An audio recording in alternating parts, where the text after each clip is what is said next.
I took the MG4 electric vehicle out for a quick drive, and wow, it's not a bad car.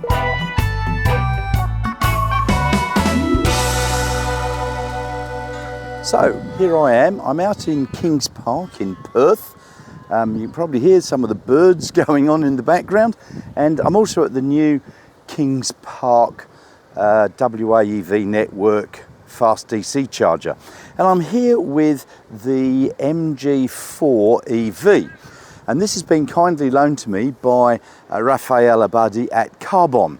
Now, I did a video on them a little while ago, from which they've got quite a few leads, so if you're interested in novated leasing, check this video up here, and we'll give them some more business as a thank you for sponsoring this video with the MG4 EV. So, styling. I quite like the look of it. It's sort of very Corolla-esque, if you like, from Toyota, but it's an MG made in China. I've seen it in the orangey colour, but I prefer it in the white. That's just me. I don't know what you think of it, but it's got your classical type of lines. It's got the black accent here. The wheels are the aerodynamic. They've got Bridgestones fitted on this, and all up it looks quite nice. Up the back here you've got these two aerofoils. This is actually one of the mid specs. It comes in 4 specs, and I'll go over those separately in a little while. This is one of the mid specs, and quite honestly it doesn't look too bad. So from the front you've got these quite nicely angled headlights. You've got the big MG logo and the sort of aerodynamic shape leading up and over the car. And this, once again, that black bit from the side is taken around here for these air vents, which I presume will be helping keep the battery cool. And once again on this side we've got this indent here that comes back. The handles, sorry about the car noise, we are on a main road. The handles are stock standard pull and close. The wing mirrors do fold in when it's locked, and as I said before, we've got these two aerofoil type things at the back, and this is, it looks actually like clear plastic over some fancy little things. Now, the one thing about this is it's a manual boot lift. So to open the boot, press and lift it up. There is no button to push it down. Now, when you've got this up, you've got boot space wise for the first two, which is the Excite 51 and 64 kilowatt hour battery sizes, you've got 363 litres of space. For the other two, you've got a little bit less, it's about 350. If you put the seats down, it goes up to 1,177 litres for the lower two models and 1,165 litres for the upper two models. So just ever so slightly less room. 40-60 split rear folding seats, and there is a little bit of understorage there that's actually got some jacks and tyre pump and warning triangle. Not much room for anything else. It does come with some charging options there, and this is the MG with a Type 2 cable, and that will just plug in. It's got a 10 amp plug on it, so that will just plug into your standard 10 amp socket in your garage, and you'll be able to charge it at, well, just over 2 kilowatts each and every hour that it's plugged in. So for the 51 kilowatt hour base model, you'll be able to charge that from flat to full in 24 hours or just under, but you'll never do that. Most of the time, if you plug it in when you get home and you get up in the morning, it's had about 10 hours charge, you've added at least 50% of the standard battery in your 10 hours. That would be, yeah, up to 24 kilowatt hours added into the battery. So that's fairly standard. Even Teslas don't come with that nowadays. So as I said, it's manual. There's no button to push. And there we are. So while I'm here, I'm going to cheat and read some of the figures off of here. So it comes in 4 versions. There's the Excite 51 and 64, which is the size of the battery. And there's the Essence 64. And I think that this is the Essence 64. And there's a long range with a 77 kilowatt hour battery in it. So the ranges of those for the Excite 51 is about 350 kilometers. Now that's WLTP, so probably closer to around 300 in the real world. That's still okay if you're driving it in and around Perth. And now with our Western Australian EV network, they're going to be placed every 200 kilometers or thereabouts. So you can still drive this anywhere around that you'd like. The Excite 64 has got a 450 kilometer range, WLTP. Now the Essence 64 drops that down to 435 kilometers, and the long range boosts it up with a 77 kilowatt hour battery to 530 kilometers. So that's pretty reasonable. Pricing wise, the Excite 51, it's basically $42,618 in Australia. I know that one place is selling it for $43,999. The Excite 64 is $49,314. These are all Australian figures. The Essence 64 is $52,701, and the long range $61,392. So yeah, look, reasonable. AC charging is up to 11 kilowatts, and this is where the CCS2 and Mennekes Type 2 would live.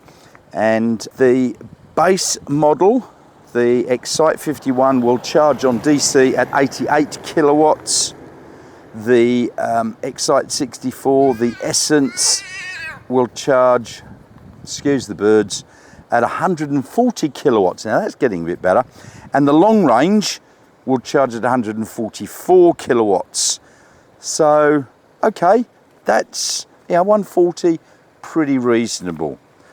It's got a length of 4287 millimeters, a width of 1836, a height of 1504. That's for the Excite.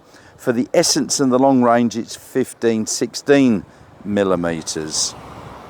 And its wheelbase is 2705, so 2.705 meters.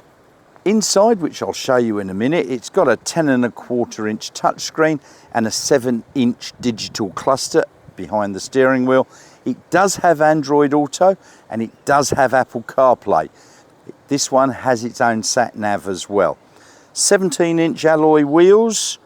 It's got a 500 kilogram towing, braked or unbraked, which basically that's on a par with the old Model 3s. They had a 500 kilogram unbraked towing capacity.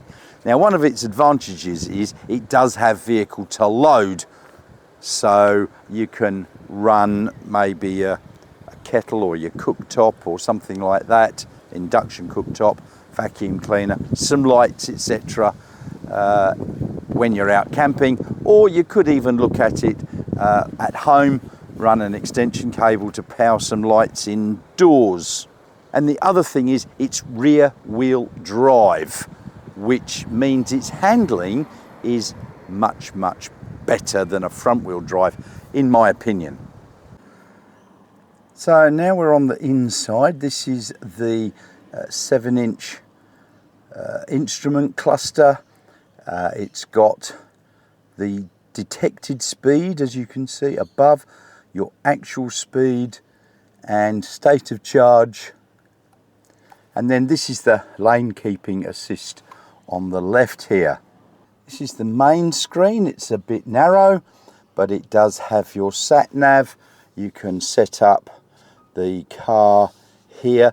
Now the one thing that is annoying about the software, and hopefully this will be fixed with an update, is if you want one pedal drive mode, you have to set it up each time you get in the car to drive, because once the car's off, it seems to forget your settings. So that is one thing. The software is a little bit laggy and so on, but it's acceptable. It's got a few other things on here. So you've got MG Pilot, lane keeping assist and so on. You can adjust the function for the steering wheel buttons, the lighting, welcome lights on after vehicle unlocked, follow me home. So I'm thinking that is once you get home, the lights will stay on, say in your garage, for a short while. And auto hold, and you can turn it off. It's got no key to turn it on, or no button. You just get in and drive. So we can go to home screen. So it's at 89%. The radio, navigation controls, and you've got time and where you are. And then down here we've also got some buttons: fan, defrost and demister, hazard, home, volume up and down. So it's got some physical buttons. And then down here you've got the button there, so it's turn there to drive, turn there to reverse, hit the button and it's into park. It does have an auto park thing on it. And then even below that we've got a couple of cup holders, we've got some storage space and so on. Down here we've got the glove box, which is about standard size. It's not particularly spacious. On the steering wheel there are some buttons. You've got your phone button.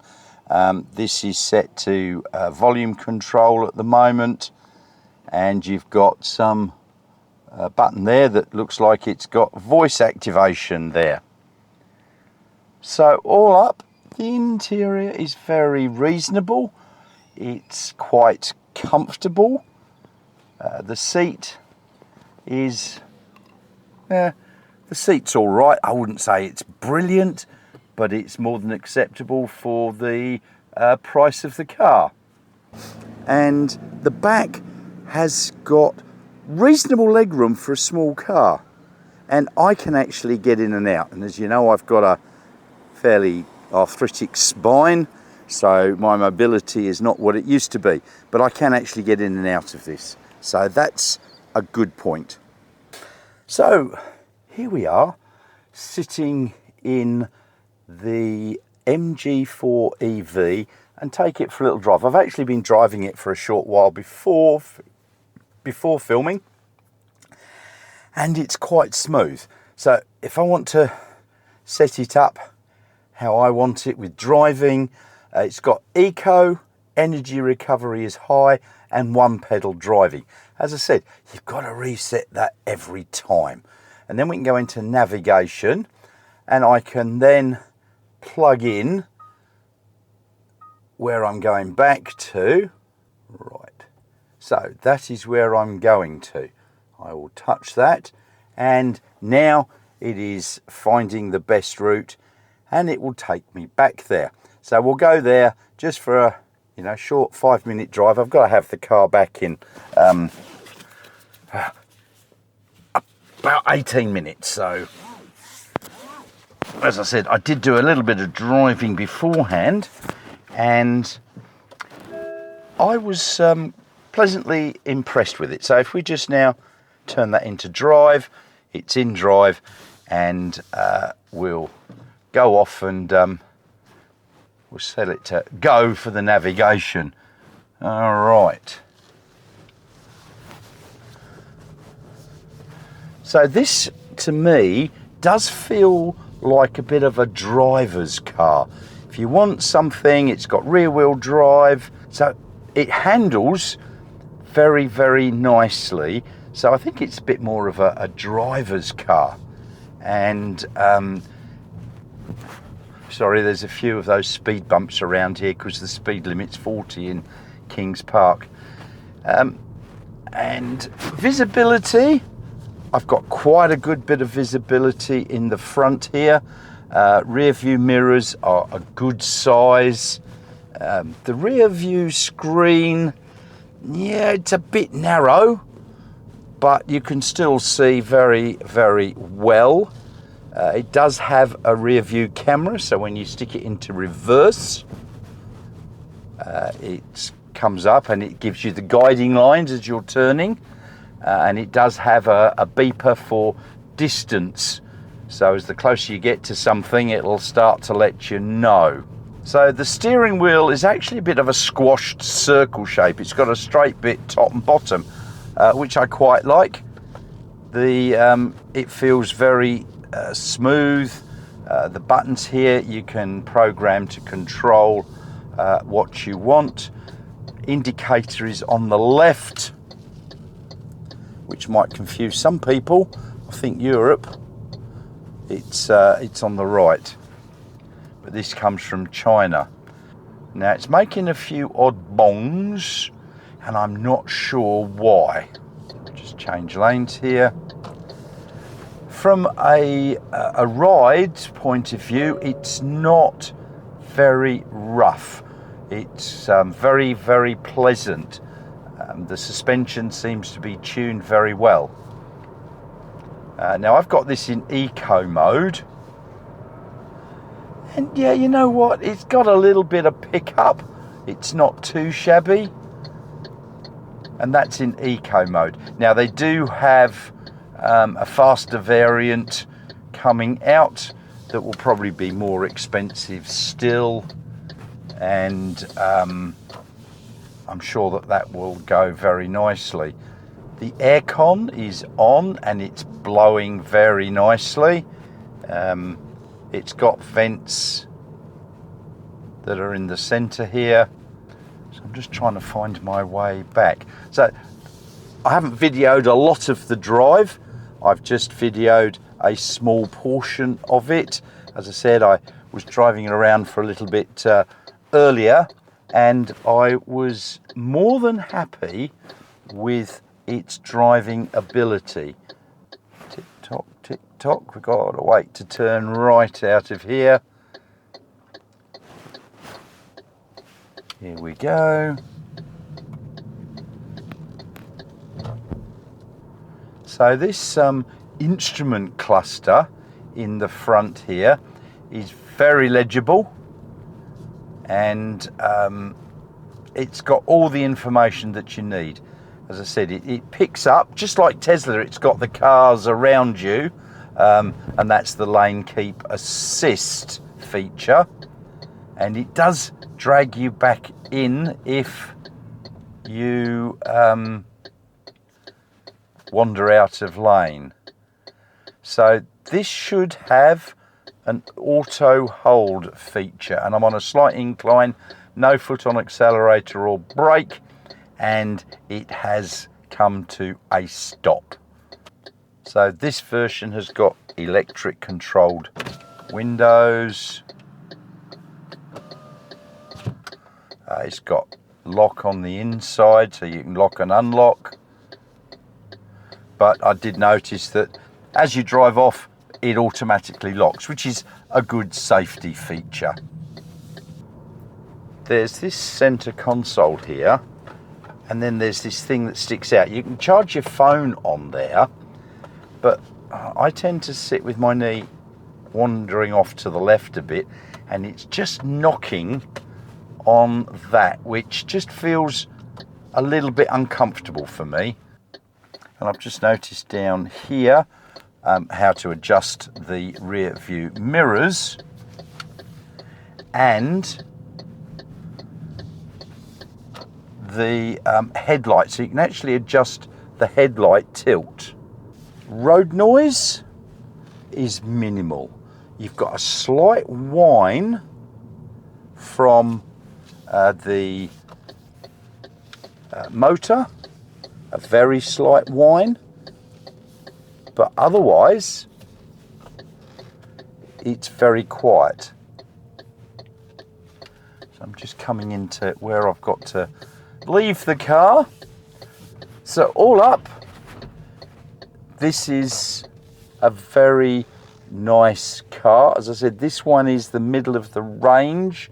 I think it's the Essence, which is a little bit more pricier than the others. The base model, I think, is probably lacking a little bit in the final touches area. Right, let's see if I can reverse it in. So turn that to there, and then we've got the nice little reversing camera that's actually quite clear.